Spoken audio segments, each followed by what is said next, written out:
And once again, I want to say greetings to each and every one of you, Aquaba, and welcome.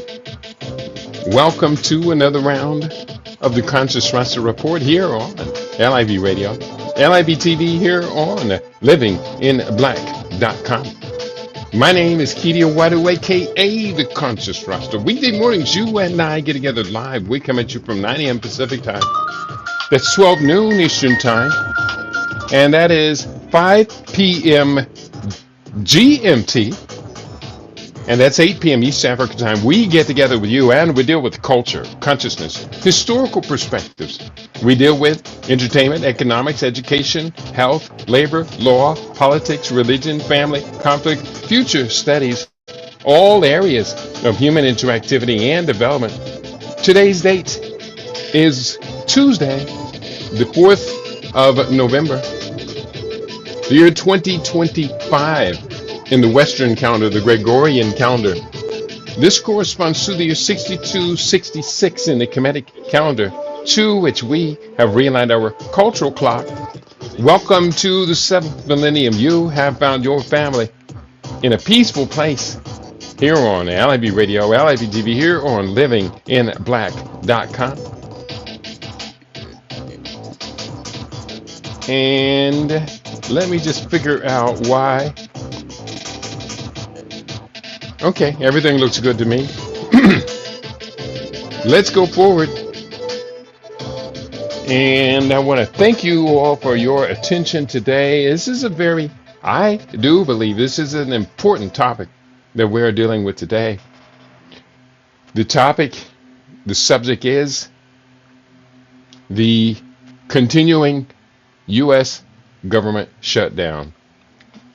And I have been reluctant to address this particular issue because it is a problem that is dealing with Donald Trump, and I don't like to spend too much time dealing with Mr. Trump's issues here on LIV Radio.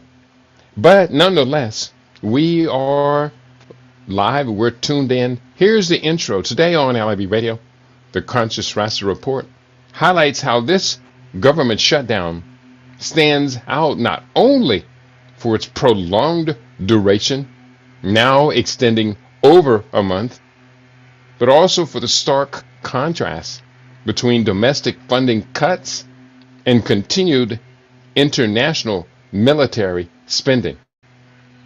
Today, we explore details of how essential services like SNAP, Supplemental Nutrition Assistance Program, face suspension, while billions are allocated to foreign aid and to defense projects. And so that's the topic for today. We do welcome you tuning in for today. I've got a video queued up right at the beginning. In fact, I have several videos I'm going to showcase today. So the first video I'm going to show you is a YouTube short. And here we go. Let's listen to what this author has to say. Time is running out for SNAP benefits. The government means these benefits continue uninterrupted for the families that rely on them. Senate Majority Leader John Thune spoke exclusively to the Post about it. The simplest way to end it and the simplest way to make sure that people are getting the food assistance they need is to pick up the bill and give us 5 votes. And 3 Democrats voted to pass the bill on Tuesday, the 13th such vote. Rather than offer 2 more votes, a group of Democrat-led states instead filed a lawsuit against the Trump administration, claiming that suspending food aid benefits violates federal law. Meanwhile, a new trend on TikTok, SNAP benefits recipients threatening to start looting grocery stores if they don't get their money on November 1st. As the government shutdown enters its 20th. All right, and that last little bit about SNAP recipient benefits threatening to steal food if they don't get these benefits, that one is kind of crappy. They put up a short video, it's on the internet, easy to find, of a obese, kind of wild looking black woman going crazy on camera. And I advise us not to even pay attention to such stuff. It's not productive. It's not even, it doesn't mean anything. And the last one I'll make about that video, even if this individual threatened to do a criminal act, if she doesn't get her SNAP benefits, it doesn't even begin to weigh the criminal act of what the U.S. government under Donald Trump and the Democrats and the Republicans, they're like two cheeks on the same butt, or three cheeks, I guess you would say, on the same butt. The left wing is the left bun, the right wing, the Republicans are the right bun. Then what does that make Donald Trump? He comes out of the middle. That's a whole other thing. But in reality, the fact of the matter is that particular video really didn't mean much. And I saw it this morning. I didn't even want to show it to you. But because the right wing is the one promoting the video of a single black woman, I guess that's how you're going to get YouTube hits, is make a video absurd, just absurd. It's another subject. We got a lot of serious things to talk about today. I'm going to be queuing up another video here very shortly. I'm going to just kind of set that one up in the background while you and I get ready. Let's see, I'm going to close out this first one and set up the second one, share the screen, and that one will be coming up in a little bit. Nope, that's not it. 1 second. This is very important. Let's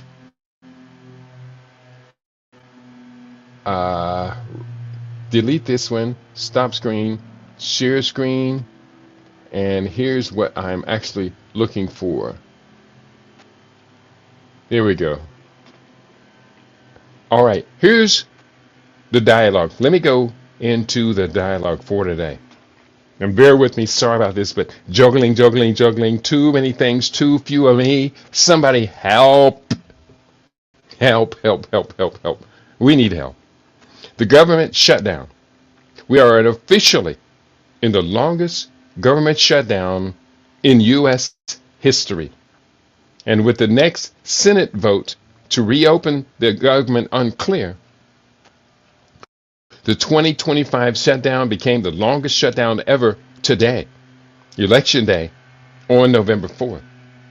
We are entering the longest government shutdown in American history since the one that ended on January 25th, 2019, came under President Donald Trump as well, a full 34 days.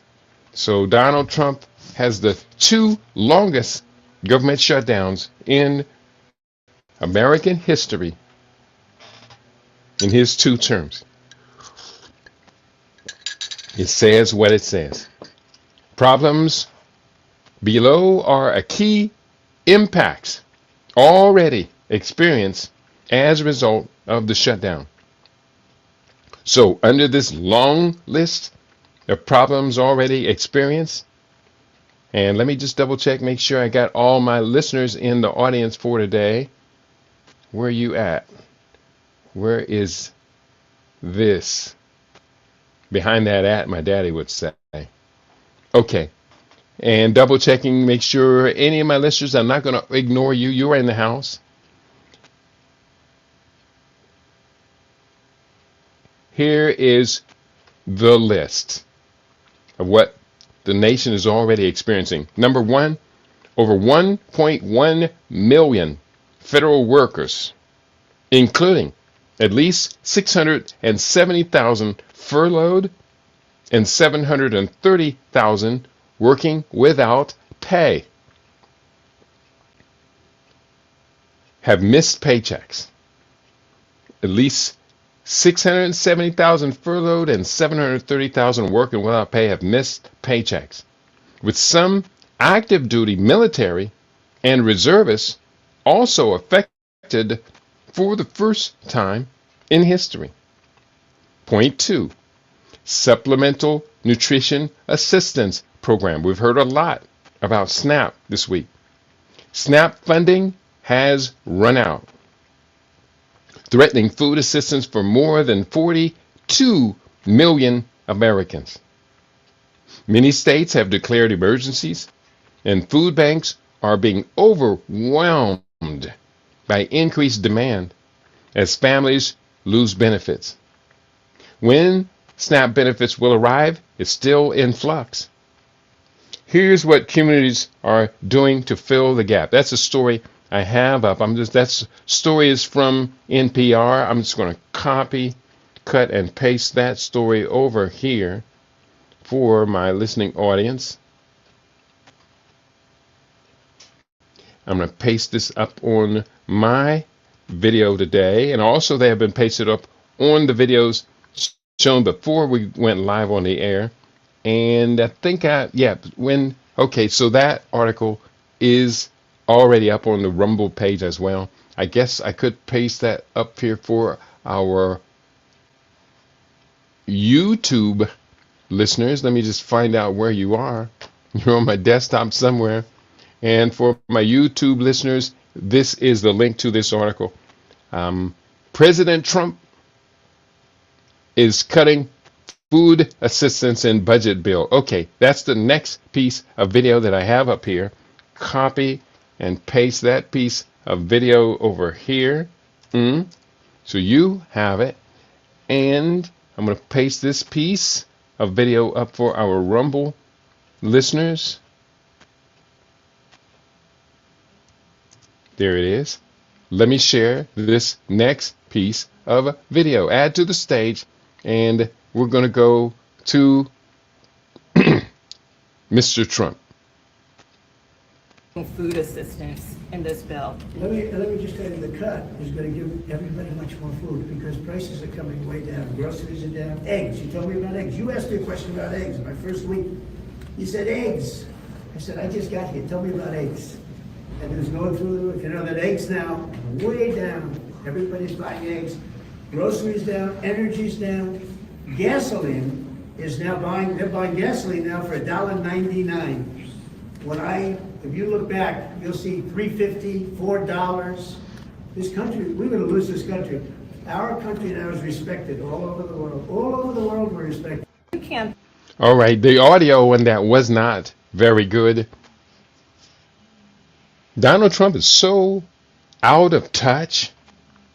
He is so out of touch. The eggs, when he came into the presidency, the cost of eggs coming out of the Biden administration was outrageous. The cost of food inflation was outrageous.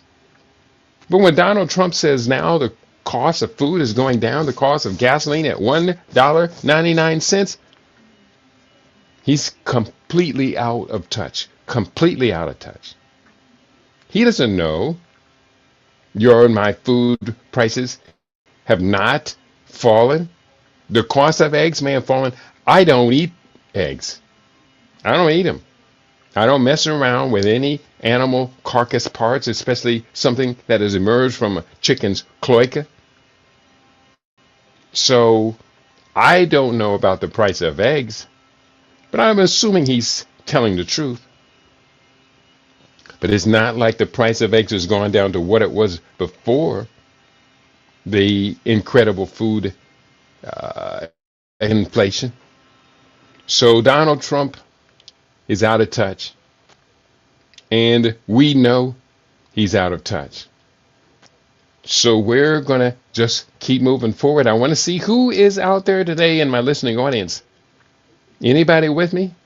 You're either with us or you're against us, I guess Donald Trump would say. I've said that a few times before. Let's keep going forward. Thousands, bullet points, problems already experienced because of government shutdown. Thousands of air traffic controllers and airport security staff who are essential workers remain unpaid. There have been reported work hardships leading to increased sick leave and travel delays nationwide. As of Tuesday, today, November 4th, air traffic controllers and airport security staff across the United States continue to face severe disruptions due to an ongoing federal government shutdown. It's now in its 34th day, longest in history. Both groups are classified as essential workers, essential personnel, and are still working, but without pay. Both groups are classified as essential, but they're not getting paid, resulting in widespread staff absences and operational strains, and that have caused significant flight delays, cancellations, and extremely long security lines. And it's going to keep going on. Will this bump and run into the thanks for allowing us to take your country Thanksgiving holiday? A little bit more to the story. Air traffic controllers, nearly 13,000 air traffic controllers are unpaid, which has led to a spike in sick leave and absences, especially at major airports such as New York, Dallas, Denver, and Phoenix. On Friday, 80% of controllers in the New York City area were absent, and half of the 30 busiest U.S. airports face critical shortages, forcing the FAA to slow or to reroute flights to maintain safety. Point: controllers are maintaining safety by reducing the pace and flow of air traffic, but more delays and cancellations are expected as the situation remains unresolved. Point: the National Air Traffic Controllers Association and top aviation officials have warned of increased risks and stress, and some controllers are seeking alternative jobs to make ends meet. Approximately 1,000 air traffic controllers have been reported to have taken second jobs or seeking additional income sources amid the ongoing government shutdown in 2025. Now, really, think about it. They're taking a secondary job. Are we now going to be seeing air traffic controllers so stressed out and overworked? We can't have any errors. Can't have zero errors when it comes to air traffic controllers. This is wild.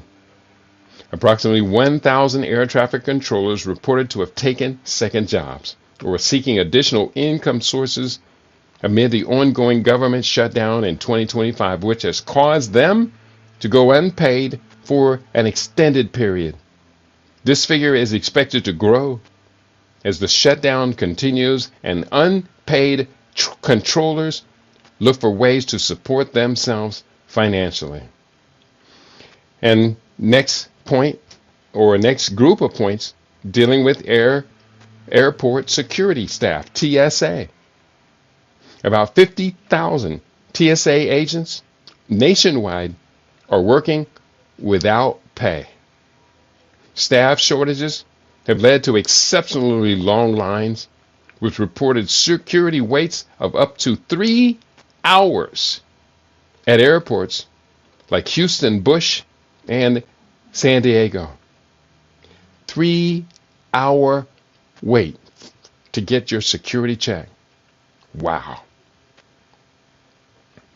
The lack of pay and rising stress have led many TSA workers to call in sick or consider other employment, further exacerbating delays and travel disruptions.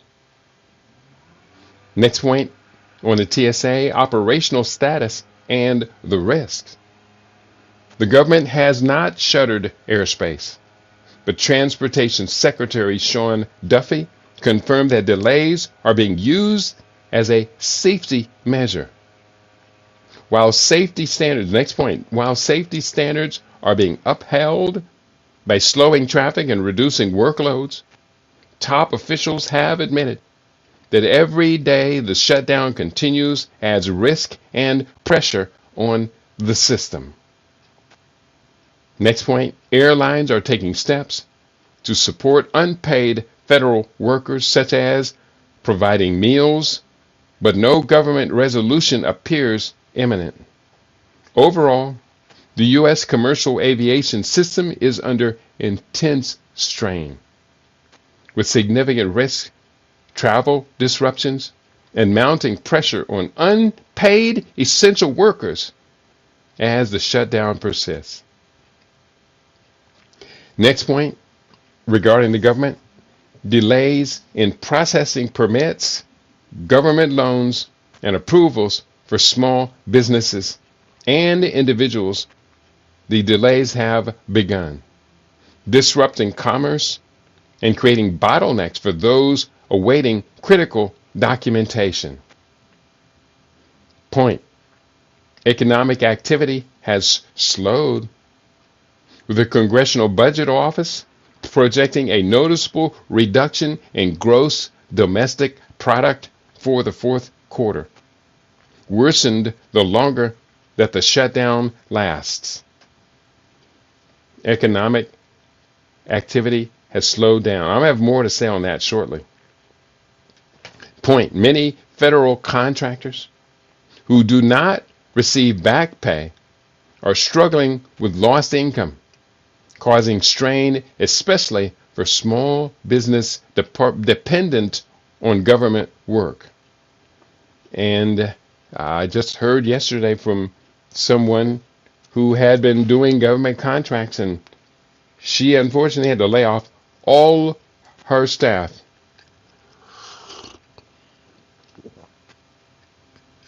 Because there was no money to pay him. That is shocking.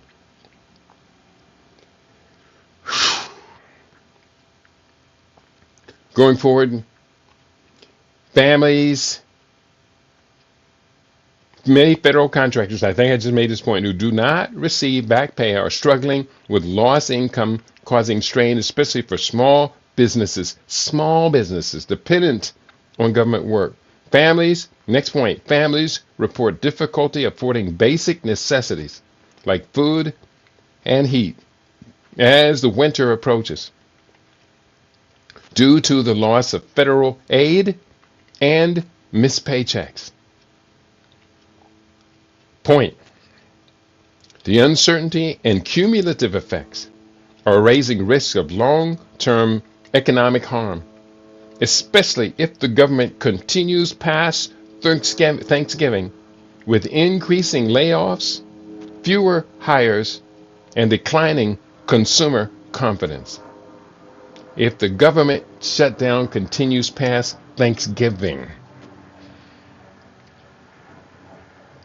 that's 3 weeks away still, with increased layoffs, fewer hires, and declining consumer confidence. Let's talk more about the economic and social impacts.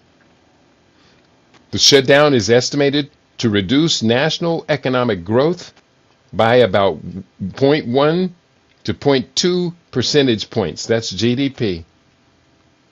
Reduction of 0.1 to 0.2. A lot of it depends on how long it goes. Is it going to go into Thanksgiving?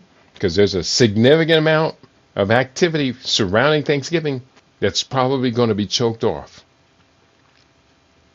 costing the U.S. about $15 billion in gross domestic product per week.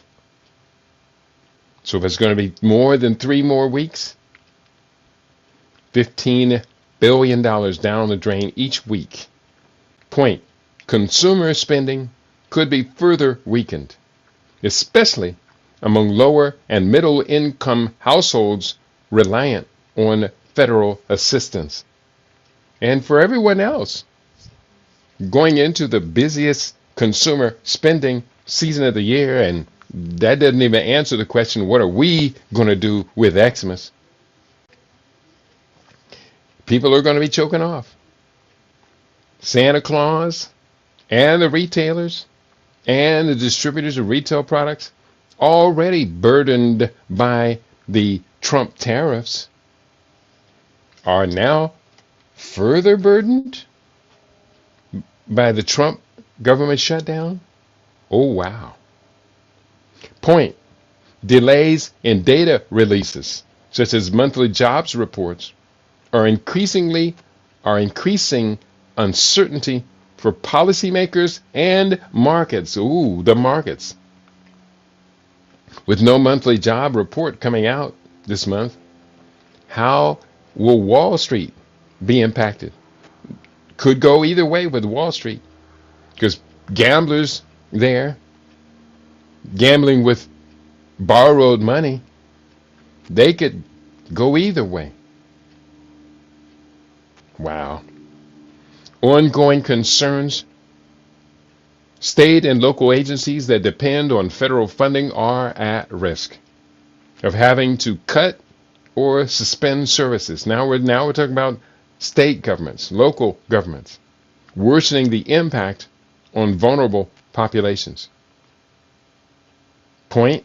The longer the shutdown continues, the greater risk of long-lasting damage, quote unquote, long-lasting damage, with the potential for some lost economic activity being unrecoverable. That's like the Trump tariffs. They're saying with some of those lost sales, like China buying soybeans during the first Trump administration, they cut off soybean sales or raised the tariffs on it, and China went to Brazil to get the soybeans now. They've completely wasted the opportunity, and who's suffering from it? The American farmers, soybean farmers, many of whom voted for Donald Trump only to have him stab him in the back. That's what you get. That's what we all get. Point. The longer the shutdown continues, the greater risk of long-lasting damage, unquote, with the potential for some lost economic activity being unrecoverable. I've said this a couple of times. The longer the government continues, this is repeated here. That's why I said it again. The longer the government shutdown continues, the greater risk of long-term damage to the U.S. economy, some activity being unrecoverable. The Congressional Budget Office, CBO, estimates that a 4-week shutdown reduces GDP growth by about 1% in the fourth quarter of 2025. 1%. That's very significant. With some of this lost output is expected to be regained after government operations resume. Projections suggest that $7 billion to $14 billion in economic activity could be permanently lost due to disruptions in productivity and spending. This lasting damage occurs because furloughed workers remain unpaid for extended periods, leading to reduced consumer spending and income insecurity. Additionally, government contractors, local businesses, and social safety net programs like food assistance face disruptions, causing a ripple effect that harms broader economic sectors. Companies delay investments and hiring amid uncertainty, while some workers leave or reduce hours, compounding the problem. I see you in the house, Brother Eddie. He says, greetings. This is truly mentally unhealthy for the people. Yeah, and I apologize for adding to my listeners' mental anxiety, or to my listeners' anxiety and mental health strategies. But I feel a need to finally report on this. And I'm not going to spend a whole lot of time on it because there are other pressing issues, including pressing issues with war and peace we're going to be talking about today. But you are right, Brother Eddie. You are so right. People are vulnerable. And this truly increases the mental illness that is running rampant in our country, in this country, not our country, not our country. I accidentally said that. Is running rampant in this country. I do not claim ownership of this United States. Thanks, Eddie. Appreciate your comment. Let me double check and make sure everyone gets their comments in that were expected. I do see you in the house, Brother Shabaka, my brother. Where is that $1.99 gas that Trump was talking about? Yeah, you're making a good point. I don't believe $1.99 gas exists. I think Trump was just winging it and allowing us to know how distant he is away from the rest of us. I agree with you, Brother Shabaka. Gwili is in the house. Greetings, Baba Kitty. I work at Honda Auto Manufacturing Plant in Alabama. Because of the tariffs, no microchips were available for a week. Production was shut down for a week now and just started back today. And while that production was shut down, I'm presuming, I may be incorrect, that you were not being paid, or were you being paid for the shutdown lines? Or maybe they had you doing other things around the factory or stocking up other parts that you could make. But yeah, you're right. The microchips, we've become incredibly dependent upon microchips from China, Hong Kong, Taiwan, Japan, South Korea. And without access to those microchips, the production of cars is being delayed, and apparently they're becoming more expensive because of that. Is that true? I don't know. I'm asking you. But thank you for that insight. That's something we haven't considered, but because of the tariffs. That's a very important point. Thank you for inputting that into today's program. This shutdown disrupts critical government data collection, impairing economic policy decision making.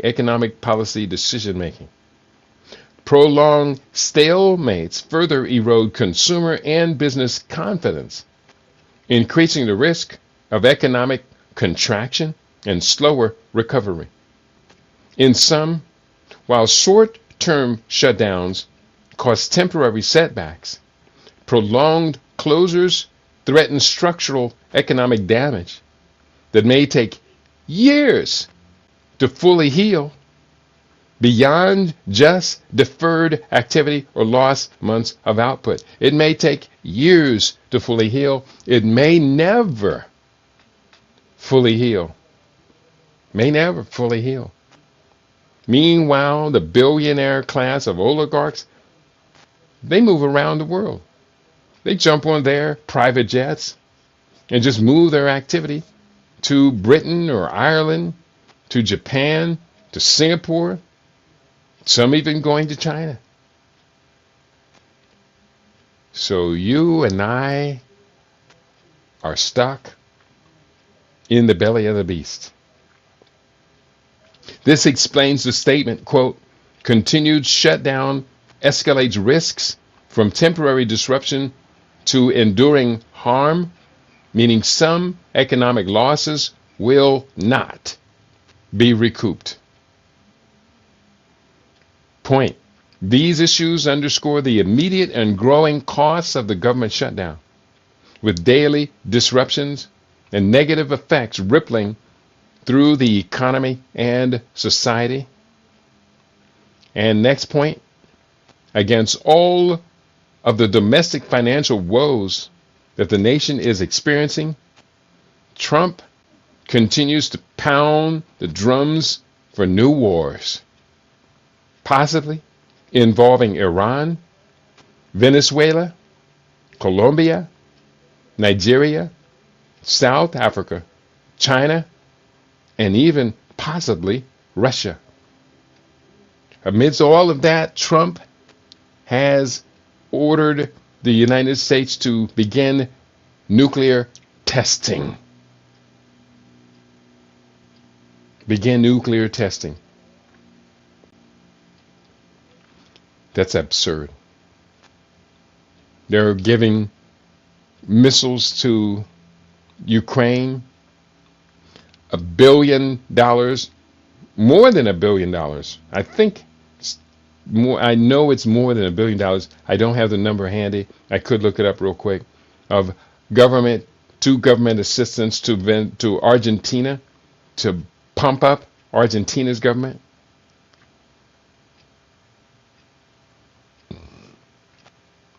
Mr. Trump is a disaster. He's a disaster. It could be that he may be, as was speculated, a foreign agent of a hostile power pushed into place to destroy the U.S. economy, completely wreck it, and cause the U.S. economy to become subservient to China and others.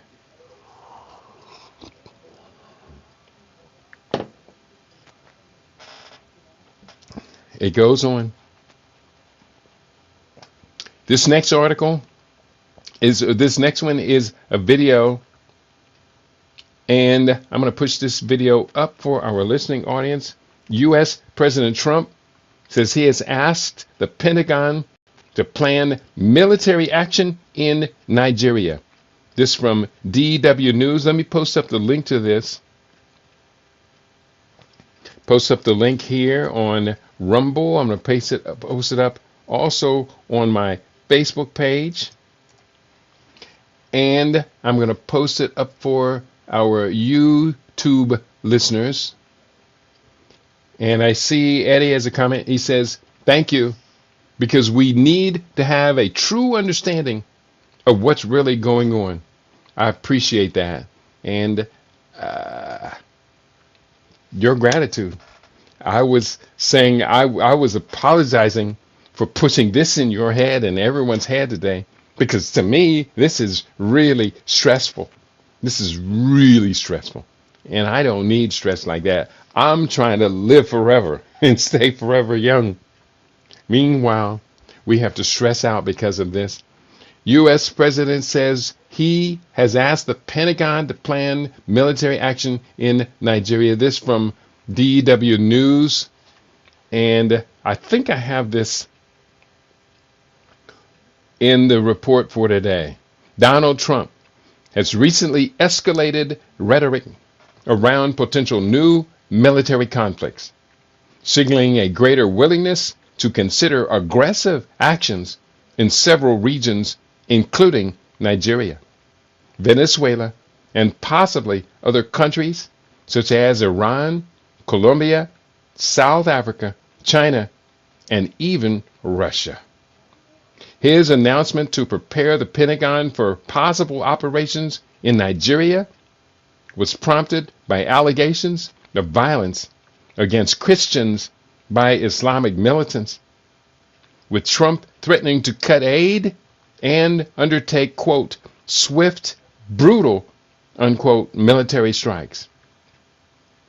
This directive, confirmed by the Defense Secretary of War, caught many Pentagon officials off guard as it reprioritized focused towards conflicts outside traditional arenas like China or Russia. Trump's approach typifies his confrontational style, using strong language on social media to introduce potential military interventions that often lack detailed strategic clarity or extensive diplomatic groundwork. In Nigeria, this rhetoric has raised alarms domestically and internationally, with Nigerian officials denying claims of targeted genocide and emphasizing complex ethnic and religious dynamics. And I will say this is an ongoing legacy of what the British set up, because the British set it up strategically to pit the Hausa, predominantly Muslim, against the Igbo, predominantly Christian, against the Yoruba, predominantly Ifa.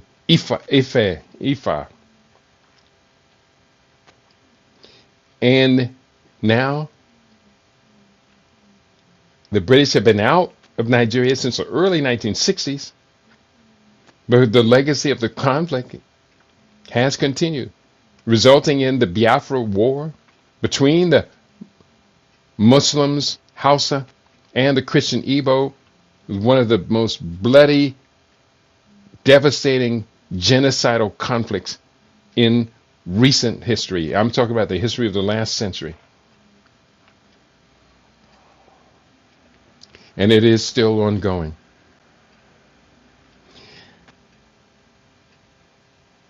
In Nigeria, the rhetoric has raised alarms domestically and internationally, with Nigerian officials denying claims of targeted genocide and emphasizing complex ethnic and religious dynamics. Beyond Africa, Trump's calls for new conflicts reflects a broader pattern of endorsing hard-line policies and escalating tensions globally, including his statements about nuclear weapons testing amid growing great power rivalries. This posturing risks increased geopolitical instability, raising concerns about the consequences of hasty escalation involving multiple countries with overlapping conflicts and fragile diplomatic relations.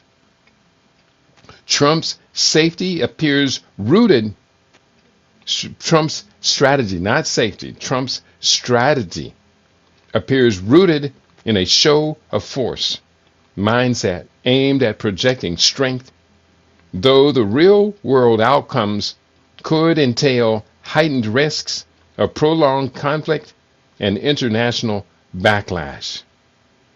So, news analysis. The next one I have up. This one is from Microsoft News, MSN News. Trump's channels past Latin American aggressions in a new crusade. Quote, "We're just going to kill people," unquote. Let me repeat that headline. This is the headline of an MSN article. Trump channels past Latin American aggressions in new crusade.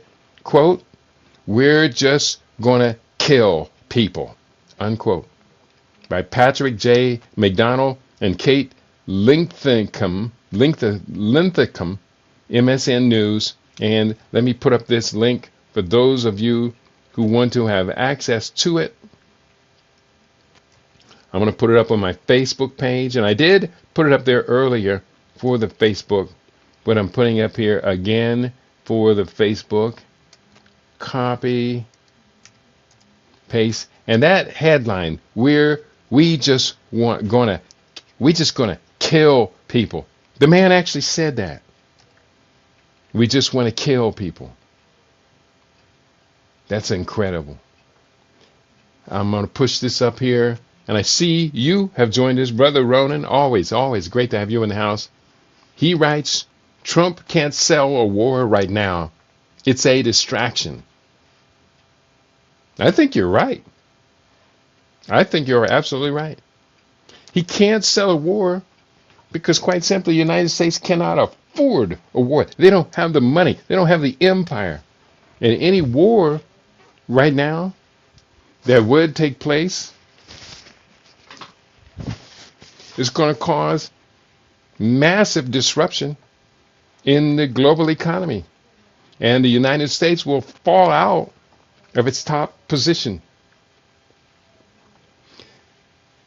But I do have to ask you, Ronan, if it is, as you say, a distraction, please do tell me what you think they are attempting to distract us from. Could it be the Epstein files? Could it be the domestic scene? Could it be distract us away from the negative impact of what we're talking about today, the government shutdown? Could it be all of the above and even more? Please do share with me your perspective. Greeley in the house, I think Trump is doing exactly what his controllers put him there to do with his presidency. Brother Greeley, I think you're on something. Greelio is his name. Greelio 7. Greelio 7. I think you are on to something. His controllers include the wealthiest oligarchs on the planet, most of whom will never allow their name to be listed amongst the world's richest people. The world's richest people are invisible. They are family money. We're talking about Rothschilds, Rockefellers, Oppenheimers. These extremely wealthy people, these extremely wealthy oligarchs and families, they could buy Elon Musk or Jeff Bezos tomorrow. But you're not going to hear their names. You remind me, they're controllers. This book is entitled Disaster Preparedness for World Wars 5 and 6. I contend what we're witnessing, and your statement seems to confirm it, is World War 5. What was World War III? The Cold War was not a Cold War for everybody. Over 21.5 million people died as a consequence of the so-called Cold War. So it wasn't a Cold War. All over the planet, people died in the battle of capitalism versus socialism. And it went on for 70 years. It still was ongoing. What was World War IV? The global war against Islam. It's still ongoing. World War V is the global war of the oligarchy, the money people, the corporatists, globalism versus workers all over the planet. Those who struggle just to keep their families fed and the bills paid and keep their nose to the grindstone.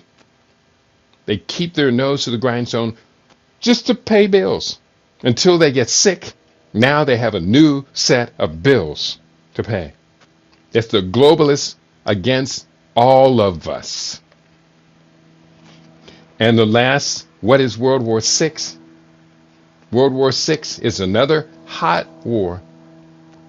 And World War VI is essentially NATO/US versus China/BRICS.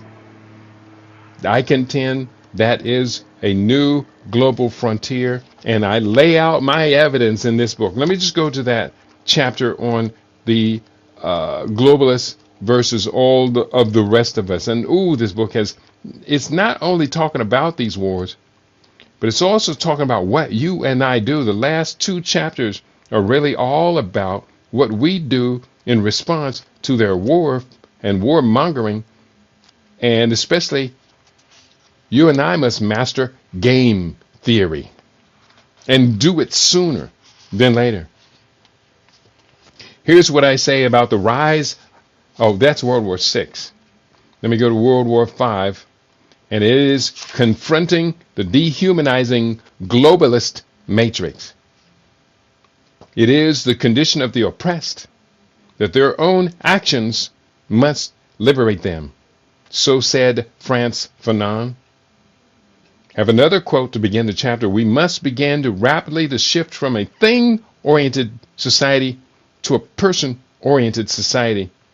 When machines and computers, profit motives, and property rights are considered more important than people, the giant triplets of racism, materialism, and militarism are incapable of being conquered. So said the Reverend Dr. Martin Luther King Jr. And let me give you 4 paragraphs to introduce this chapter. Chapter's quite long. A globalist elite versus the workers' middle class. I am an elder and a senior citizen with a long established and proudly earned reputation as an effective investigative reporter and multimedia journalist. My years of investigation and reporting have covered a broad spectrum of societal transition and investigative inquiry concerns. The audience I have built up over the years is familiar with my self-designated status as a, quote, scientific futurist, unquote. Reaching this credential has required many years, even decades, of focused studies over various academic disciplines. Here's how I described this field of study in the 2016 book, The Repairing. And you've heard me describe it again and again. I'm going to list it again, 2 more paragraphs, and then I'm wrapping. Quote, scientific futurism involves formal disciplines involving demographics, science and technology trends, economic patterns, geology and planetary resources, anthropology, sociology and culture, politics, environment and climate change, the humanities, alternative futures analysis, health and biology, as well as trends in education and industry. Scientific futurism requires the intellectual organizing of data patterns across the spectrum of disciplines with the aim of creating processes for traversing the future. To this list of academic disciplines, I now include game theory, the study of strategic decision-making among multiple players, considering interdependent choices, outcomes, and payoffs, aiming to predict and analyze behavior in competitive or cooperative situations. In the latter part of this book, I will dedicate a chapter to the discipline of game theory. I have become convinced that it is one of the most valuable tools for understanding today's and tomorrow's competitive environment. And I want to keep reading. But I said I was only going to read 4 paragraphs. And that's just the opening 2 pages of this extensive chapter. And it's a good book, really. But World War V is being described in this government shutdown. It is the oligarch against all of us. All of us. The oligarchy. So I agree with you, Greeley, that Trump is doing exactly what his controllers put him in place to do with this second term of his presidency. And the ones who put him in place are not the farmers, not the soybean farmers. It's not the Christian families that just want to live in peace and do all the other things that they feel they are entitled to do as Americans. Unfortunately, I think that Americans feel they're too entitled. But I got no beef against Christians. I got no beef against soybean farmers and corn farmers and pork farmers. I got a beef against pork farmers, but that's a whole nother topic. I got no beef against these other middle-class working families and households. It is the oligarchy represented by their figurehead, their puppet on a string, out here parading in front of all of us via the media and saying and doing the most foolish things possible. These globalists, these controllers, they want it all. And now we are seeing U.S. troops in the major U.S. cities under the guise of controlling crime. I think you make a good point there. Eddie is in the house. Ronan is in the house. He says, I would say all of the above, especially more exposure. And Eddie is in the house, Brother Keaty. If they are successful with World War V and World War VI, where does the common person stand? Will we still be on the planet?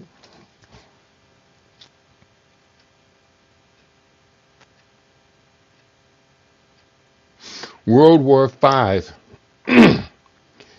requires us to keep feeding the machine. World War V requires us, therefore, to live on to survive it. Because the machine needs our bodies, it needs our input to keep going. The matrix, one might say. We are batteries. World War VI, ultimately, a small percentage of the people are expected to survive World War VI. They will be living underground for perhaps a year, perhaps 5 years. A number of them hope to be on Elon Musk's spaceship. I can't remember what it's called, Space Large, going to Mars to colonize Mars, or perhaps to colonize the moon. I don't want to be around him. I was just watching a program. It's a series. I just started watching it on Netflix. It's got a big surprise in it too. I'm not going to mention it, but it dealt with a group of people, billionaire. It's called Billionaire Bunker, where the billionaires, now that a nuclear war has broken out all over the world and the missiles are blowing up major cities all over the world, a group of billionaires go 900 feet under a lake, under the water, and are living in a bunker deep down underneath the water. Now, there is a big surprise there. I'm not gonna blow the surprise. It's on Netflix, called Billionaire Bunker.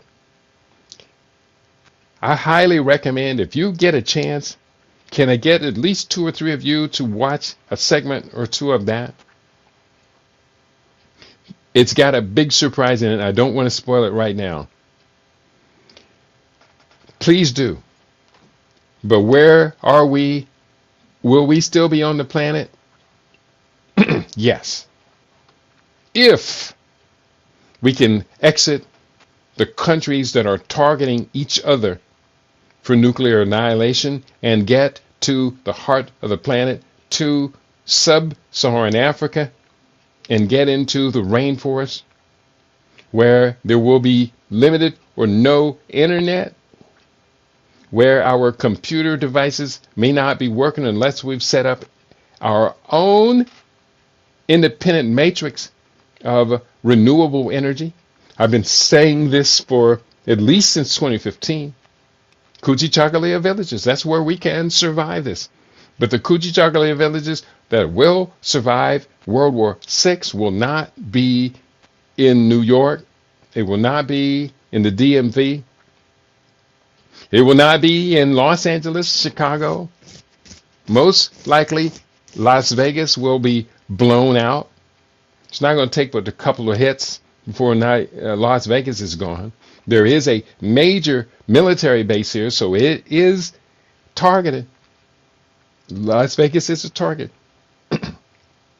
So we're going to have to get out and go forward.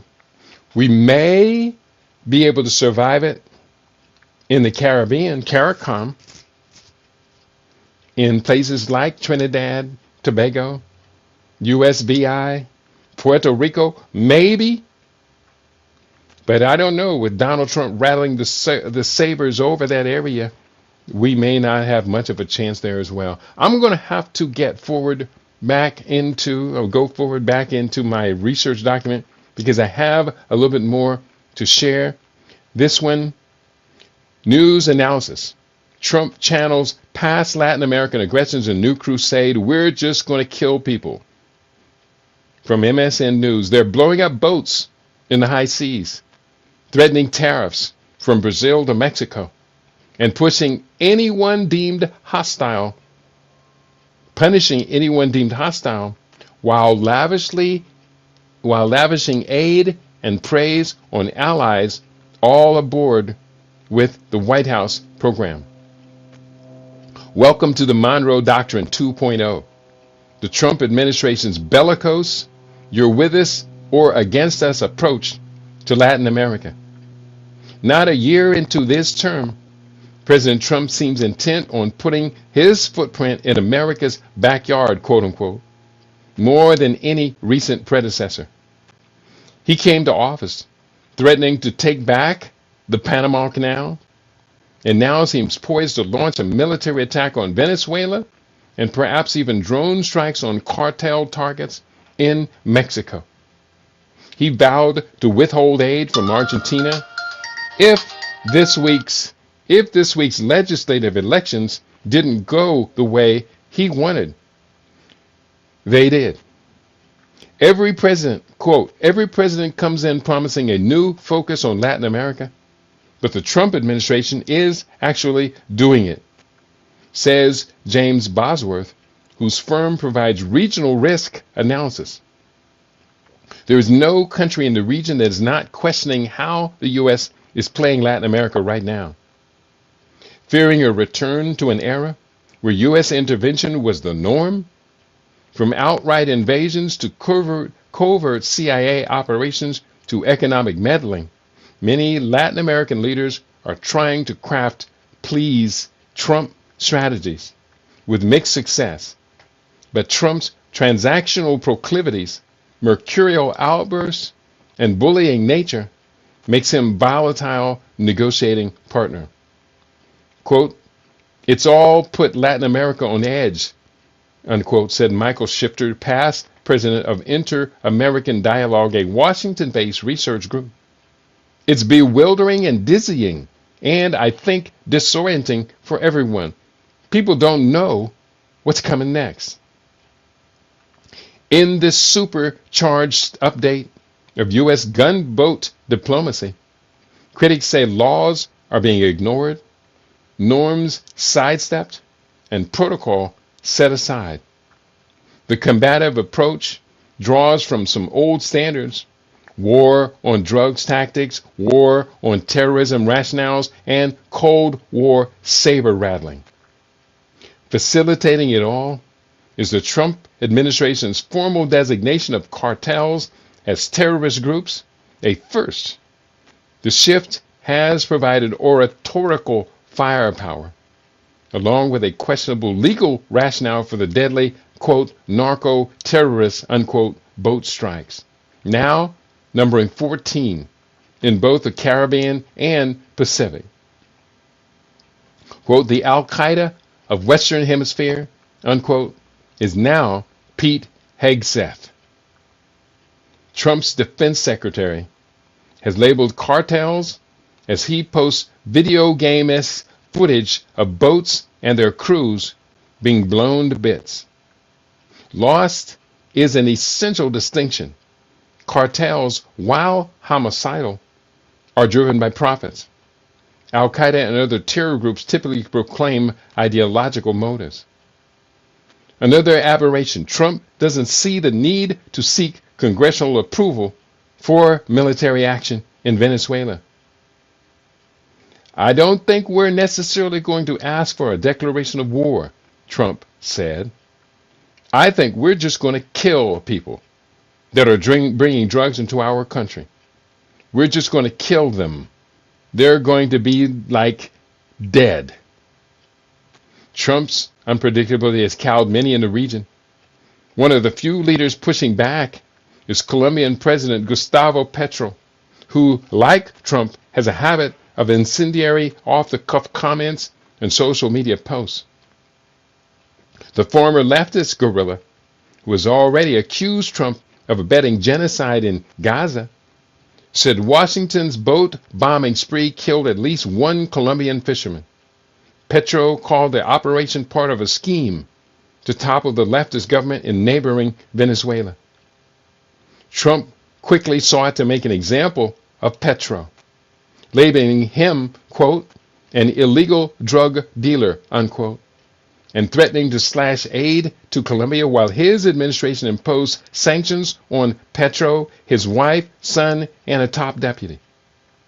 Like the recent deployment of thousands of U.S. troops, battleships, and fighter jets in the Caribbean, Trump's response was a calculated display of power, a show of force designed to browbeat doubters into submission.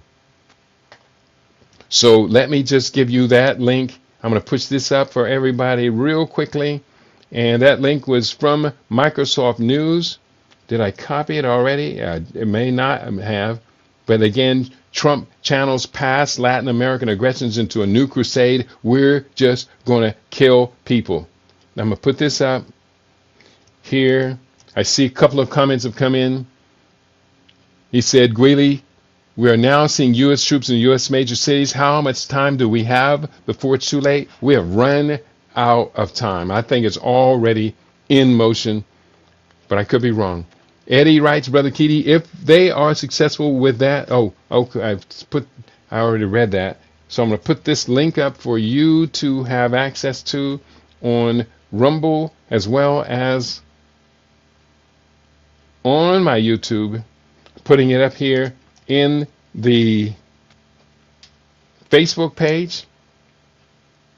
We're almost finished. We still haven't gotten to a couple of videos, and I think I have one queued up right now. This next one is queued up: U.S. Marine Corps and Naval Amphibious Exercises in Puerto Rico. I'm going to share this with our listening audience right here. Boom. And pause it while it's coming up. Okay, it's paused. This is the U.S. Marine and Navy amphibious exercises in Puerto Rico.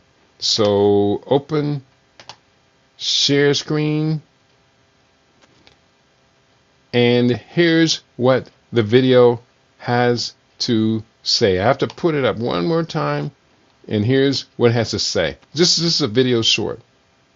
So the U.S. Marine Corps and the U.S. Navy are currently conducting large-scale amphibious landing exercises in southern Puerto Rico involving the 22nd Marine Expeditionary Unit and the Iwo Jima Amphibious Ready Group. These drills, which started recently, include ship-to-shore movements using landing crafts like LCACs, which stands for Landing Craft Air Cushion, which are like a large air cushion landing craft used by the military to transport weapons, systems, equipment, cargo, and personnel from ship to shore. And they're also conducting reconnaissance operations, patrolling, and survival training. All of this has been coordinated with the local Puerto Rican authorities to enhance regional security and also interoperability. Apparently, there's more than 4,500 Marines and sailors participating in the exercises, supported by at least 8 warships operating in the Caribbean Sea. Now, these exercises are taking place amid some escalating tensions between the United States and Venezuela, particularly following the disputed Venezuelan elections and increased U.S. military presence aimed at counter-narcotics efforts targeting Venezuelan-linked drug trafficking cartels. Now, part of the expanding operation was that recent U.S. action striking a Venezuelan drug boat and deploying 10 F-35 stealth fighters to Puerto Rico. Now, in response to this, Venezuela's conducted their own defense exercises to prepare for potential aggression. Now, Venezuela is only about 800 kilometers away from Puerto Rico, which has been causing a lot of people to speculate on the strategic messaging that's involved with conducting these operations.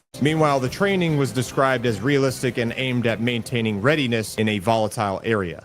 So the U.S. Marine Corps and the U.S. Navy are currently conducting large-scale amphibious landing exercises in southern Puerto Rico involving the 22nd Marine Expeditionary Unit and the Iwo Jima Amphibious Ready Group. These drills, which started recently, include ship-to-shore movements using landing crafts like LCACs. Okay, there's no need to continue to repeat that. Sorry about that. I was in the middle of putting up the link on the various sites so you can have access to it. And the last one, this one comes from Al Jazeera, from DW News. It's not Al Jazeera. This is from DW News. And I'm just going to play this one real quickly, and then we're going to wrap it up for today. May have to have a little bit of a read an article to go with this, but here is the video. And this video is entitled, U.S. President Trump says he asked the Pentagon to plan military action in Nigeria.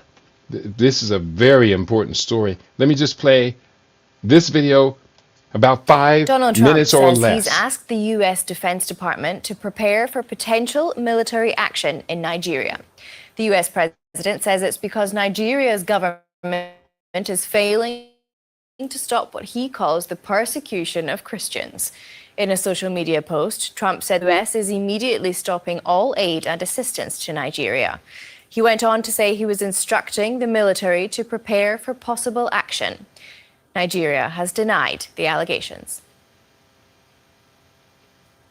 Well, DW's Misha Komodowski has more on Trump's threat.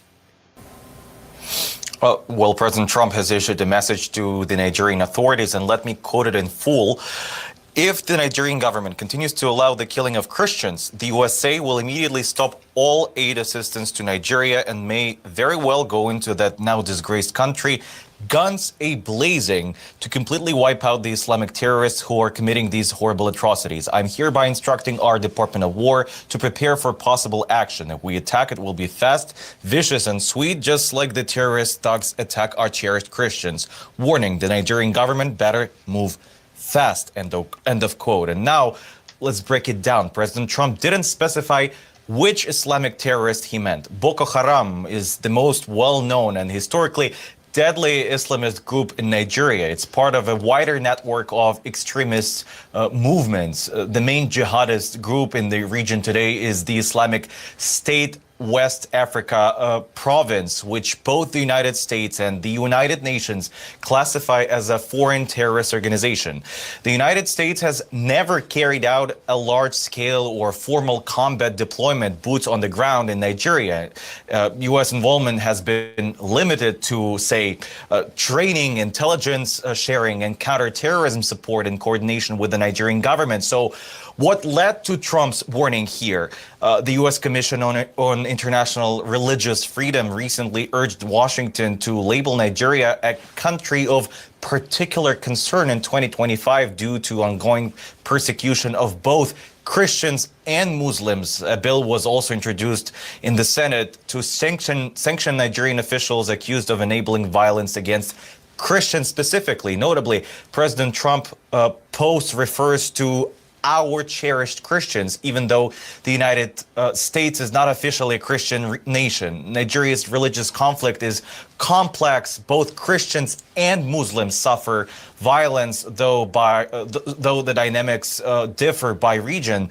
The north is predominantly Muslim, while the south is largely Christian. Meanwhile, Amnesty International says Nigerian authorities have failed to protect citizens from daily armed attacks, leading to thousands and thousands of deaths and a growing humanitarian crisis in the north. Its investigation found that over 10,000 people have been killed in specifically armed attacks of all kinds, not just religion-based, across several states since the current government took power. Okay, so certainly a complicated issue there. But in terms of policy, how is this getting along with Donald Trump's self-image as a peacemaker? Well, Trump's 2024 campaign promise, if we remember, was explicitly about avoiding new wars, saying he would stop wars, not start them. But in his post about Nigeria, he threatens to send U.S. forces guns a-blazing. That's important, and even orders the Department of War to prepare for possible action. How large will this action be? We don't know yet, but he describes a possible attack as fast, vicious, and sweet. Yeah, so potentially. All right. Let's begin to wrap it up for today. That piece of video I did put up in the link, I hope you do get a chance to watch that much further. It's a very powerful piece of video. And the Nigerian government did not immediately respond to Trump's threats. The government denies his claim of not stemming, quote, horrible atrocities against Christians, while human rights groups have urged the Nigerian government to do more to address unrest in the country, which has experienced deadly attacks by Boko Haram and other armed groups. Experts say that claims of a, quote, Christian genocide, quote unquote, are false and overly simplistic. It reminds me of the claim of a genocide against whites in South Africa. All the data reveals is that there is no Christian genocide going on in Nigeria. Bulama Bukarti, a Nigerian humanitarian lawyer and analyst on conflict and development, told Al Jazeera. This is a dangerous far-right narrative that has been simmering for a long time that President Trump is amplifying today, he said. On that note, we have done the best we can. Gwilly, you're going to get the last comment. Gwilly writes, and that's G. Willie, I think it is. G. Willie writes, they're always use a narrative to pull at the heartstrings of the people, like killing Christians or children to justify their war plans. And I do agree it is a plan for mineral wealth conquest, just like the scheme against Venezuela. Venezuela is a major oil producer, the major oil producer in the South America. And Nigeria is one of the major, I think it's behind Algeria in output, but one of the major oil producing countries. And it's just quite simply kind of obvious. I want to thank you all for tuning in today. I talked about the book, Disaster Preparedness for World Wars 5 and 6. And I believe it was you, Brother Ronan, who asked the question. Somebody in YouTube asked the question. Eddie asked, will we still be on the planet? Yes. This book, The African Future. And let me turn off this visual effects. No green screen. Turn that off. The African Future. This book talks about how you and I will survive, but not living in Tulsa, not in Colorado City, not in the Bay Area. We will not survive in the DMV. We will not survive in New Jersey. I have interest in all of those places. I have friends and family. Yet if it's about survival, we're going to have to get our family, and it would be best if we plan with our friends that we could all get our families out together. I'm talking repatriation. After 400 years of living in the belly of the beast's belly is very upset. And this thing is going down. I wish I were not so definitive on this. This America is going down. We talked about this for years. We've had the book in hand since 2009 by Johann Galtung, The Decline of the American Empire. What's next? And he predicted that it would be in 2020 that the empire would decline and collapse.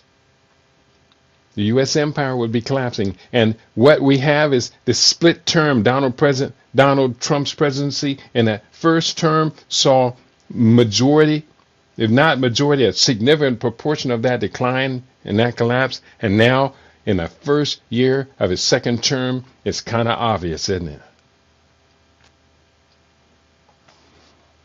I do encourage you, please, please, please buy these two books. Buy these two books. The first book is called Disaster Preparedness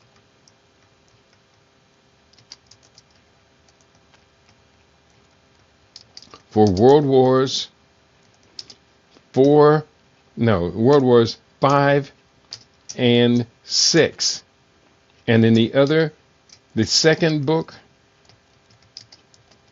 is The African Future. Go to http://keidi.biz/CRP 2012 and get the books.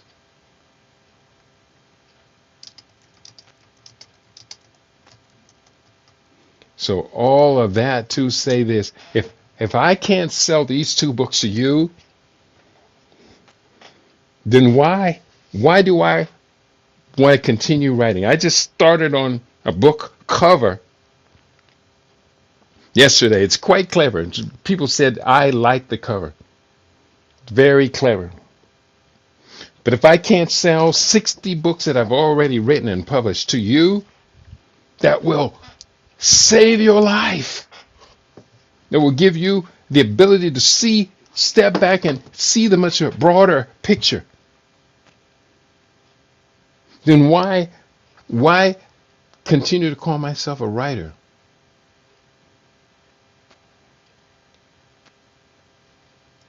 Why? Why would I want to write the next book, which is called Mo Better Health? I think it's called. I just came up with the title just a day or so ago. And it's talking about, it's really Living Superfood Solutions, Part 2. Why? Why would I continue to do this? I have another writer's class coming up. This Saturday, we're going to have a preview of the writer's class, and I haven't seen not one person sign up for it.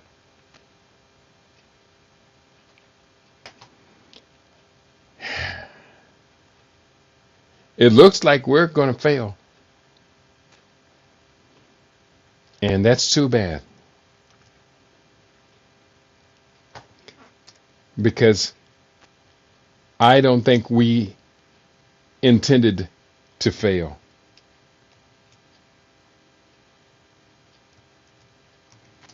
So on that note, thank you for tuning in today. You've been tuned into your favorite we, trying to be your favorite. We aim to be your favorite. We are LIB Radio, LIB TV. We are livinginblack.com. I'm going to continue to try. I'm going to try and try. I got to sell the books today. I have to sell the books today. I don't even want to tell you about my financial status. It sucks. It's worse than I will. It's worse than I want to admit. I write books for people who don't read. They don't buy books. They don't read them. If they do buy them, they don't read them. I have given away so many books. I own more copies of the books and have given away. And it's kind of embarrassing. But doggone it, I don't think that we should give up yet. I don't think we should give up. So I'm going to keep on trying. I'm going to keep on trying and trying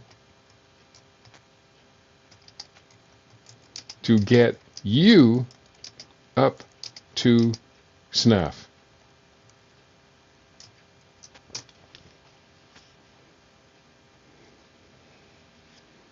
You've been tuned into LIB Radio, LIB TV, livinginblack.com. We aim to be your favorite. Has anybody done an analysis from a Pan-African point of view about the shutdown? And did that Pan-African view, did it include U.S. militarism against the second largest South American black population nation, Colombia? Against Venezuela has always been our friend. And against Nigeria? I don't know if anyone has done it. But we're here. I want to thank you for being with us. You're either with us or you are with the opposition. Peace and prosperity. to each and every one of you on your favorite We Are LIB Radio, LIB TV, We Are Living in Black.com. Tell your friends to tell their friends that we have our own now. And we're very proud of who we are, what we have, and what we do with our Living in Black.com family. Peace and prosperity to each and every one of you.